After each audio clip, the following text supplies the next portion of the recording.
Right, hello everybody. This is volume 2 in my Skate to Ski series. So you haven't watched volume 1, I recommend you do before you watch volume 2. I don't really care. Do whatever you're going to do. But I'm going to use terminology that I explained in volume 1. So if I say something and it sounds confusing, in this video, go to the first video, volume 1 video, and watch that, and then come back to this. Alright, so this video is going to go by pretty quick. I'm going to give relatively short descriptions of things. There are 9 drills in this video. It's less than 9 minutes long, so definitely, like before, plan to rewatch it for how to do a specific drill with the sound off so you don't have to hear my voice. Okay.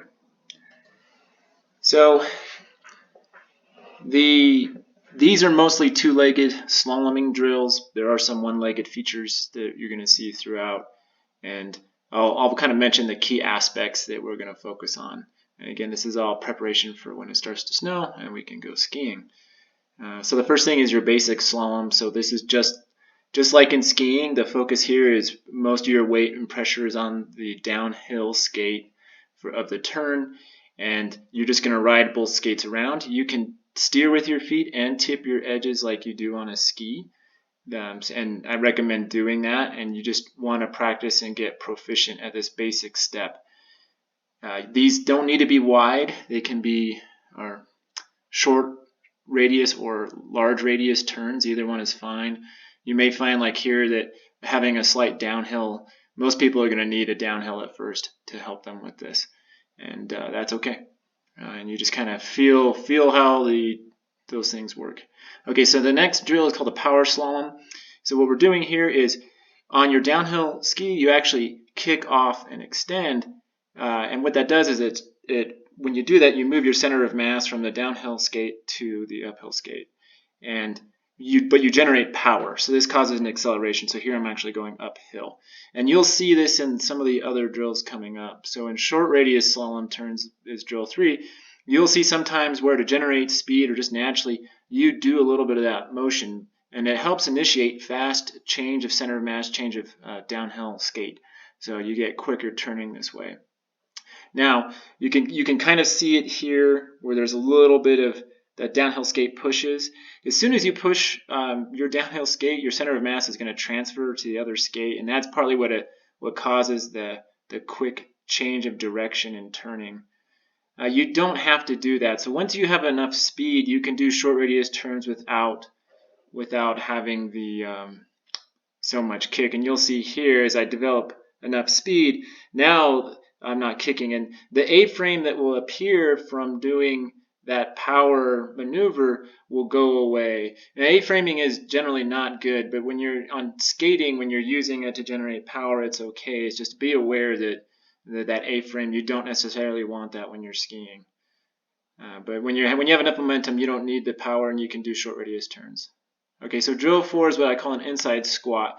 So the downhill skate is allowed to move away from the body, but you're not generating power with it. What we're doing here is the focus is on up-down movement of the center of mass, and really what we're allowing to happen is the center of mass stays on the inside skate, not the downhill skate of the turn, and you're just feeling the change of the position of your center of mass from the outside edge to the inside edge as you make these turns, and how moving up and down and applying that downward pressure helps you move your center of mass around.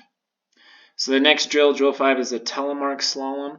This is the opposite. So now our center of mass is on the downhill skate the whole time throughout the turn, and then the inside or uphill skate is allowed to move back into a telemark motion. One of the key components, the two key things of this drill is that where the center of mass sits over the downhill skate, and that you need to move your feet together very quickly to transition in your turn. And that quick transition is important so that when you're at when you're in between two moguls or something, that's where you want to spend as little time on both skis. And this type of drill helps you learn to quickly transition from the downhill skate to both skates and then to the new downhill skate. And hopefully that translates into skiing. So drill 6 is just a wide round slalom. So you'll see here I kick a little bit, give myself a little power, but that's not the focus. The focus here is to ride with about 70% of your weight on the downhill skate and then 30% on the uphill skate. And you need a downhill slope, some sort of slope to help you with this, or a lot of speed. Here you'll see I had more speed when I shot this segment so that I didn't need to kick. And the focus is just a nice rounded carve on the skate. And that rounded carve, it's very analogous to the carve you make when you're skiing, where you have pressure on the downhill ski, your angulation with the edge, and how the center of mass moves. So next drill, inside up. It's similar to the telemark slalom. This is probably the hardest drill to do. So you're going to stay all your weight and pressure just on the downhill skate, and you're going to keep your uphill skate in the air for as long as you feel comfortable doing. If you don't have much speed, this is really hard. When you have a decent amount of speed, this gets easier. And it's a very tricky kind of drill to master. This one takes some practice. But the focus is controlling your center of mass and your balance, and how you go. Again, on your slalom, your center of mass should move from outside edge to inside edge as you make those carves, and when you need to transition to the other skate. So one-legged slalom, our drill 8 here. So this is kind of a continuation of the prior drill 7, that now you're going to complete the whole turn on one skate, and you're never going to put the other skate on the ground. This is actually easier to do. It's a more natural motion, at least for me. It's a more natural motion, and you should try to do this for as long as possible. I'm running the whole length of this parking lot there, and I'm using the downhill to aid me. Now you can apply power here. So just like in any other slalom turn, if you push out more, you apply power. You will need to add a complementary leg movement to the leg that's in the air, and to help generate that. And you want to do this on both legs. You want to be an ambi turner, so to speak, right? So, or not an ambi turner. You're gonna be able to use both legs. So practice on both legs. You'll find that one leg is probably stronger than the other leg, and that's normal. This is my weak leg.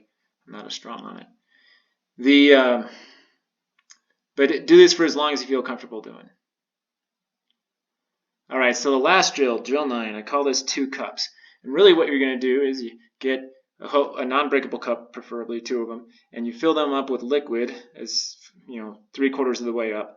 And then you do all the drills that we've discussed, both in volume 1 and in volume 2, with the cups full of liquid. And the focus here is you want to disconnect what you're doing from your upper body to your lower body. And so by doing your drills, but making sure you don't spill any juice in this case, that's ensuring a quiet upper body, and that's the focus. Is this will help you separate your upper body from your lower body. Oftentimes I end up looking at the cups, seeing if I'm spilling anything, trying to keep them level and throughout all my motion. And then, like today, when you get really thirsty, you have something to drink, unless you spilled it all. So if you spilled it all, you got nothing to drink. So don't spill. And then that's it. So this is volume 2. Like I said, it went by pretty darn quick. What I think is, at this point, I may make a volume 3, but really I can do, if anybody wants, just write comments and I will make custom videos about any one of these drills, because I go through them very quickly if somebody wants a deep dive or something to a specific drill. All right, that's it.